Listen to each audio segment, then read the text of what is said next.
मान लिया जाए हमने एक पॉइंट कंसिडर करी है ए और दूसरी पॉइंट कंसिडर करी है B and the third point जो कंसिडर किया है वो है C, such that the separation between A and B is 4 metre, separation between B and C is 3 metre.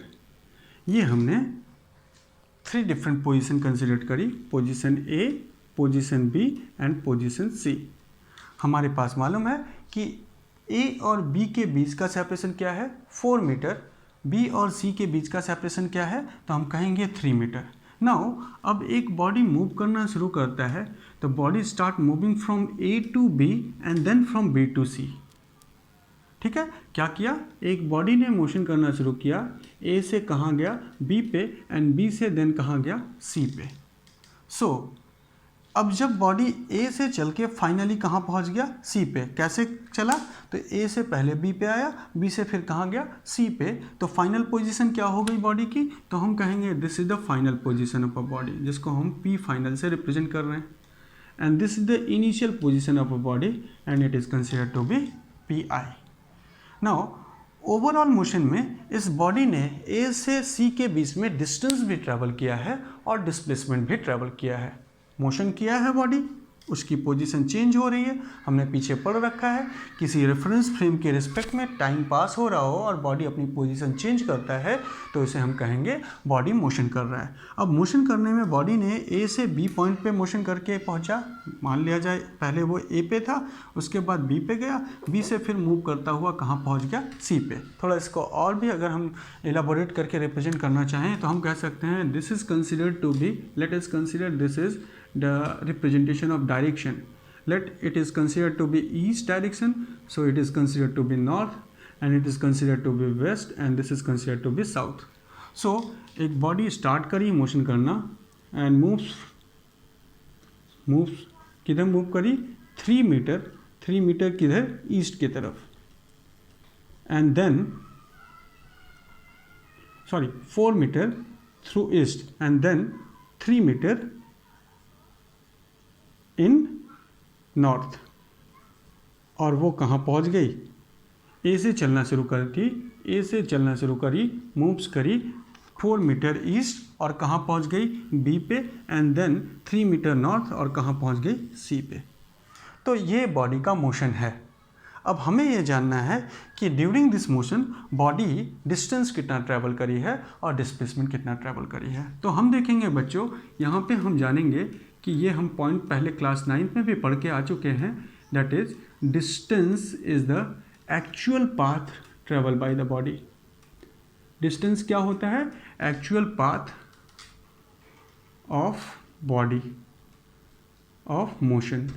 Actual path of motion जो होता है वो क्या कहा जाता है, पाथ लेंथ लिख सकते हैं, actual path length of motion. Motion करते समय बॉडी ने जिस पाथ को ट्रेवल्स किया उस पाथ का एक्चुअल लेंथ कितना होगा ये डिफाइन करता है डिस्टेंस। एंड सेकेंडली अगर हम देखें तो हम ये कह सकते हैं, नहीं इसको हम जाने डिस्प्लेसमेंट क्या होता है, तो हम कहेंगे डिस्प्लेसमेंट जो है, displacement it is shortest path between initial and final point. A point और बी पॉइंट के बीच में शॉर्टेस्ट पाथ अगर हमें फाइंड करना हो तो हम कह सकते हैं कि एक काम करते हैं, ए पॉइंट के पास हम एक थ्रेड को क्लैम्प कर देते हैं, हमने 2 रॉड लगाया और एक रॉड पे थ्रेड को बांध दिया, एक रस्सी को बांध दिए और फिर दूसरे रॉड को सी पे लगा दिया और उसके थ्रू हम इस रस्सी को ऐसे पास कर लिए। नाउ अब इस रस्सी को हम खींचना शुरू करें तो शॉर्टेस्ट लेंथ तब मिलेगा जब ये रस्सी हमारी पूरी तरह से स्ट्रेट हो जाएगी। तो हम ऑब्जर्व करेंगे कि the shortest path will be the straight line between 2 point. तो डिस्प्लेसमेंट क्या होता है, it is the shortest path between initial and final point.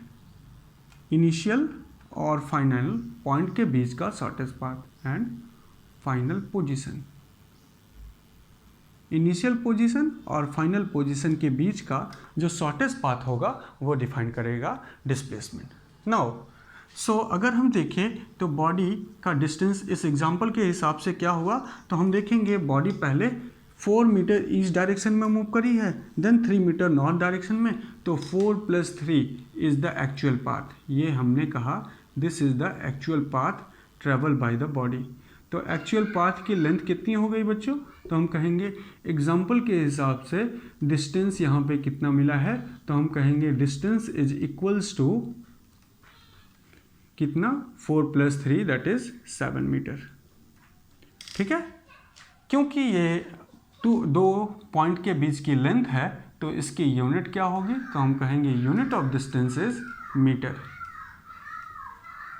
ऐसा unit of distance is metre और डिस्टेंस की मैग्नीट्यूड कितनी है 7। और अगर हम डिस्टेंस को की यूनिट डिफाइन कर लिए हैं तो इसका डायमेंशन भी डिफाइन कर सकते हैं, and dimension of distance is length L, और सिंपली इसको ऐसे लिख सकते हैं m0 L T⁻0। ओके, तो ये हम लोगों ने डिस्टेंस के बारे में जाना। अब आगे का क्वेश्चन है कि डिस्टेंस कैसी क्वांटिटी है, इसे हमें जानना है। तो क्वांटिटी दो तरह की हो सकती है, या तो स्केलर होगी या तो वेक्टर होगी। तो यहाँ पे देखा जाए स्केलर क्वांटिटी वो क्वांटिटी होती है जिसके पास मैग्नीट्यूड ही सिर्फ हो, और वेक्टर क्वांटिटी जिसके पास मैग्नीट्यूड के साथ साथ डायरेक्शन भी हो। तो क्या इसके पास मैग्नीट्यूड है? हाँ है, बट अगर हम ए से लेके पाथ की डायरेक्शन को बताएं तो क्या कोई स्पेसिफिक डायरेक्शन है पाथ का, तो हम कहेंगे नहीं। ए से बी के बीच में पाथ का डायरेक्शन क्या है, तो ईस्ट है, बट बी से सी के बीच में पाथ की डायरेक्शन क्या है, नॉर्थ है। तो कोई एक स्पेसिफिक डायरेक्शन नहीं होने के कारण हम कहेंगे डिस्टेंस कैसी क्वांटिटी है, तो distance is a scalar quantity. ठीक है, कैसे डिस्टेंस स्केलर क्वांटिटी हुआ कि दो पॉइंट के बीच में कभी भी हम पाथ को दो पॉइंट के बीच में जो पाथ होगी उस पाथ की एक यूनिक डायरेक्शन नहीं होगी, यूनिडायरेक्शनल नहीं होगी, कई डायरेक्शन में उसका पाथ हो जाएगा, इसलिए वो कैसी क्वांटिटी है, हम डायरेक्शन को नहीं डिफाइन कर सकते हैं, इसलिए स्केलर क्वांटिटी। ओके, नाउ अब हम देखें कि distance is the shortest path between initial and final point. So shortest path between initial and final point क्या है, तो हम कहेंगे ए और सी के बीच का डिस्टेंस। और ए और सी के बीच का डिस्टेंस हम कैसे कैलकुलेट करेंगे, तो हम कहेंगे दो पाथ चला है बॉडी, एक डिस्टेंस ट्रेवल किया उसने 4 और दूसरा डिस्टेंस ट्रेवल किया 3। Okay, this is the shortest path. और शॉर्टेस्ट पाथ को कैलकुलेट करने के लिए हम कौन सा फॉर्मूला लगाएंगे, तो हम कहेंगे h² = p² + b²। So h² = p² + b². So h is equals to √3² + 3 का स्क्वायर प्लस 4 का स्क्वायर दैट इज 5 का स्क्वायर, और 5 का स्क्वायर रूट को कैंसिल करके क्या बना देगा 5 मीटर। तो इस एग्जांपल में जो हमारा डिस्प्लेसमेंट हुआ है वो क्या है 5 मीटर। ये हमने मैथमेटिक्स का यूज़ करके कैलकुलेट कर लिया कि इन दो पॉइंट्स के बीच का डिस्टेंस कितना होगा, लेंथ कितना होगा, this length is considered to be 5 metre. क्या हम ए से इनिशियल पॉइंट से सी पॉइंट की डायरेक्शन को डिफाइन कर सकते हैं, तो हाँ, ये एरो की डायरेक्शन, ये स्ट्रेट पाथ की डायरेक्शन एक यूनि डायरेक्शनल होगी। सो displacement is a vector quantity, और इसकी यूनिट वही होगी जो हम लोगों ने डिस्टेंस की यूनिट पाई है। क्या है इसकी यूनिट, तो हम कहेंगे यूनिट इज मीटर। और डायमेंशन कैसा होगा, तो dimension is also same as that of distance. और इसकी क्वांटिटी को रिप्रेजेंट करेंगे तो the quantity it is dimension displacement is a vector quantity. अब ये वेक्टर क्वांटिटी कैसे हुआ बच्चों, तो हम यहाँ के एग्जांपल में देख रहे हैं कि ए से जब सी पॉइंट की डायरेक्शन को डिफाइन करेंगे तो क्या हमारे इस पाथ में, ये स्ट्रेट लाइन में डायरेक्शन चेंज होगा, तो नहीं, जो डायरेक्शन हमें मिल रहा है क्या मिल रहा है, वो नॉर्थ ईस्ट डायरेक्शन मिल रहा है। सेकेंडली, अगर ये वेक्टर को डिस्प्लेसमेंट एक वेक्टर क्वांटिटी होगा तो ये वेक्टर अलजेब्रा को फॉलो कर रहा होगा, और ये दो लेंथ के एडिशन के लिए जो वेक्टर का लॉ है उसे फॉलो कर रहा होगा। तो हम बोलेंगे कि चेक कर लेते हैं कि क्या ये वेक्टर लॉ को फॉलो करता है, तो हम कहेंगे since it is a vector quantity so it follow, क्या करेगा, वेक्टर अलजेब्रा।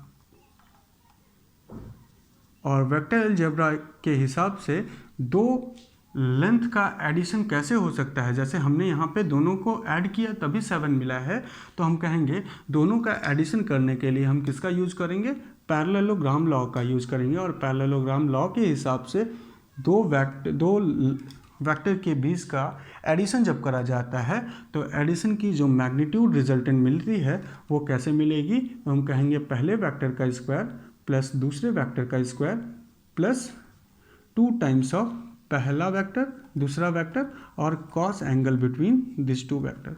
तो देखा जाए पहले की वैल्यू कैसी है, ए बी कितनी है 4, ठीक है। डायरेक्शन कैसा है, ए से बी ईस्ट डायरेक्शन में। देयर आफ्टर दूसरा 3 मीटर, देन 4 3, एंगल क्या है, this is east direction this is north direction, और ईस्ट और नॉर्थ के बीच का एंगल क्या होता है 90 डिग्री। सो cos 90 की वैल्यू कितनी होती है बच्चों 0, जिसके कारण ये पूरा 0 हो जाएगा और रिजल्ट क्या मिलेगा, तो हम कहेंगे रिजल्ट विल बी 5 मीटर, ठीक है।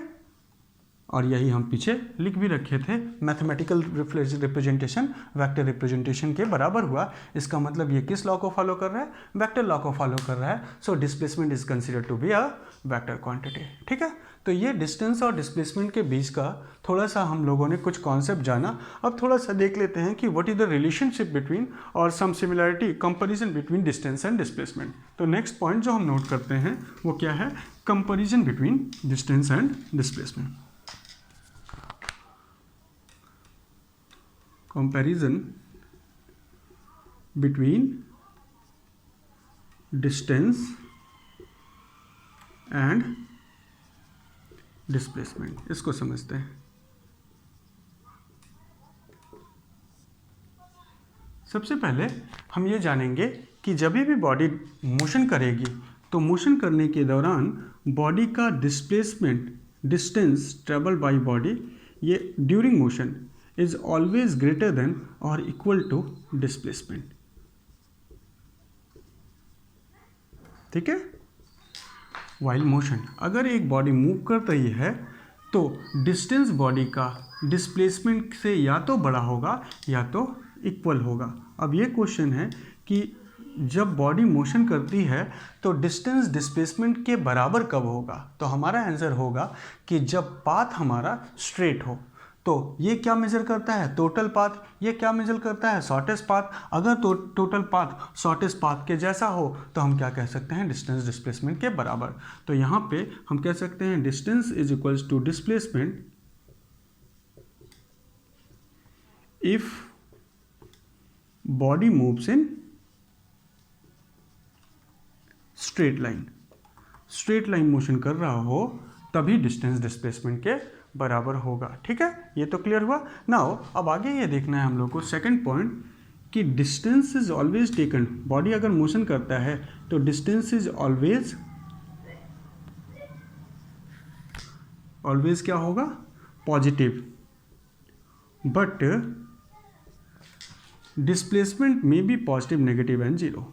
डिस्प्लेसमेंट कैसा होगा, तो डिस्प्लेसमेंट बॉडी का में पॉजिटिव नेगेटिव और ज़ीरो तीनों हो सकता है।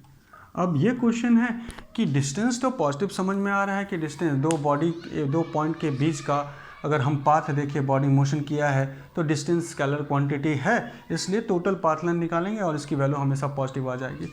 What is the condition when displacement is equals to zero, तो हम कहेंगे when initial point of a body is equals to the final point. Body जहाँ से चली वहीं पे पहुँच जाती है तो डिस्प्लेसमेंट कैसा हो जाएगा, जीरो। डिस्प्लेसमेंट पॉजिटिव कंसीडर कब किया जाएगा, जब अलोंग, जैसे मान लिया जाए कि जिस डायरेक्शन में हम कंसीडर कर रहे हैं, जैसे मैं अगर आपके सामने खड़ा हूँ तो आप अगर बोर्ड को देखो तो आपके हिसाब से बोर्ड कैसा है, पॉजिटिवली आपके सामने, बट मेरे हिसाब से बोर्ड कैसा है, नेगेटिवली मेरे पीछे। तो तो अगर हम देखें तो अगर हम जिस तरफ कंसिडरेशन, हमारा कंसिडरेशन किधर है, हमारा कंसिडरेशन आपकी तरफ है, ऐसे कंडीशन पे अगर बोर्ड की पोजीशन को हम डिफाइन करें तो हमारे से और इस बोर्ड के बीच की जो डिस्टेंस होगी, सेपरेशन होगी, उसे हम डिस्प्लेसमेंट कंसिडर करेंगे, नेगेटिव डिस्प्लेसमेंट। एक बॉडी हमारे पास से मूव करके बोर्ड तक जाती है तो हम कंसिडर किए हैं आपके तरफ, सो ऐसे इस कंडीशन पे इसकी डिस्प्लेसमेंट को हम क्या कहेंगे, the displacement of a body is negative. But अगर आप देखो तो आपका कंसिडरेशन बोर्ड के तरफ है और बॉडी भी उधर ही मोशन कर रही है, तो that will be considered to be positive. तो आपको ये याद करके रखना होगा कि ऑरिजिन से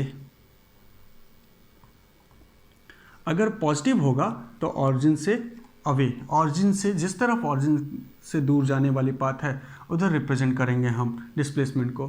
बट अगर नेगेटिव होगा तो डिस्प्लेसमेंट टूवर्ड्स ऑरिजिन ही होगी, ठीक है, वाइल मोशन। ये हम लोगों ने डिफाइन किया। और डिस्प्लेसमेंट की वैल्यू जीरो कब होगी, तो हम कहेंगे डिस्प्लेसमेंट की वैल्यू जीरो तब होगी जब इनिशियल पॉइंट फाइनल पॉइंट के बराबर हो जाए, ठीक है। तो ये हम लोगों ने सेकंड पॉइंट जानी। अब थर्ड पॉइंट जानते हैं। थर्ड कि अगर दो पॉइंट के बीच का, अगर हम लोगों को दो पॉइंट के बीच का वाइल मोशन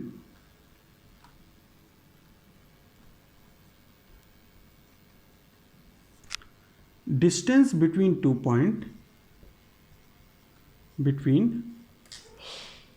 point या two position is multi-valued,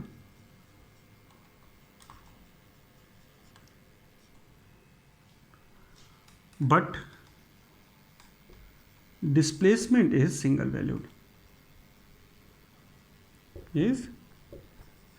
valued, हमेशा क्या होगा, सिंगल वैल्यू क्वांटिटी होगी, वैल्यूड एंड मल्टी वैल्यूड। इसको समझते हैं। जैसे मैंने कहा एक पॉइंट ये है, दूसरा पॉइंट ये है, इन दोनों पॉइंट के बीच का डिस्प्लेसमेंट अगर निकालना हो तो आप कहोगे सर ये जो इसके बीच की स्ट्रेट लाइन है, इस स्ट्रेट लाइन की लेंथ अगर कैलकुलेट कर ली जाए तो हम कह सकते हैं इनिशियल और फाइनल पॉइंट ए और बी के बीच की डिस्प्लेसमेंट मिल जाएगी। तो क्या इस पाथ की लेंथ, ये जो स्ट्रेट लाइन हम ड्रॉ किए हैं, इस स्ट्रेट लाइन की लेंथ चेंज हो सकती है, तो हम कहेंगे इन दो पॉइंट्स के लिए वो चेंज नहीं होगी। तो हमारी हम कह सकते हैं the displacement between A and B is always unit and it has some one value. कोई भी वैल्यू हो सकता है, 5 मीटर हो सकता है, 7 मीटर हो, जो भी होगा सिंगल वैल्यू होगा। बट अगर ए और बी के बीच में डिस्टेंस की बात कहें तो हो सकता है बॉडी ऐसे चली गई हो सकता है बॉडी ऐसे चली गई हो सकता है बॉडी ऐसे मूव करती हुई जा रही हो सकता है बॉडी ऐसे मूव करती हुई जा सकती है, हो सकता है बॉडी ऐसे। तो हम कहेंगे ए और बी के बीच में इन्फानाइट नंबर ऑफ पाथ बन सकते हैं। और अगर बॉडी का इन्फानाइट नंबर ऑफ पाथ दो पॉइंट के बीच में बन सकते हैं, इसका मतलब उस पाथ की लेंथ भी डिफरेंट होगी। सो displacement is a multi valued and distance is a single valued function. Hope ये आपको क्लियर हुआ होगा। नाउ अब हम लोगों ने ये जान लिया कि डिस्टेंस और डिस्प्लेसमेंट का रिलेशन क्या है, डिस्टेंस डिस्प्लेसमेंट से कैसे अलग है। तो हम कहेंगे डिस्टेंस एक्चुअल पाथ है, length of a motion, path length of a motion, और डिस्प्लेसमेंट क्या है, shortest path between the two points. It is a distance is a scalar quantity but displacement is a vector quantity. और उसकी theory को हम लोगों ने comparison के बेसिस में जाना। तो आज हम लोगों ने concepts of position as well as concepts of rest and motion को जान लिया है। पोजीशन जाना, टाइप्स ऑफ मोशन और द बेसिस ऑफ डायमेंशन जाना, डिस्टेंस और डिस्प्लेसमेंट के कॉन्सेप्ट को जाना। अब अगले क्लास में हम लोग ये जानेंगे कि what is the relationship between speed and velocity as well as acceleration. तो ये पॉइंट हम लोग नेक्स्ट क्लास में पढ़ेंगे। Thank you.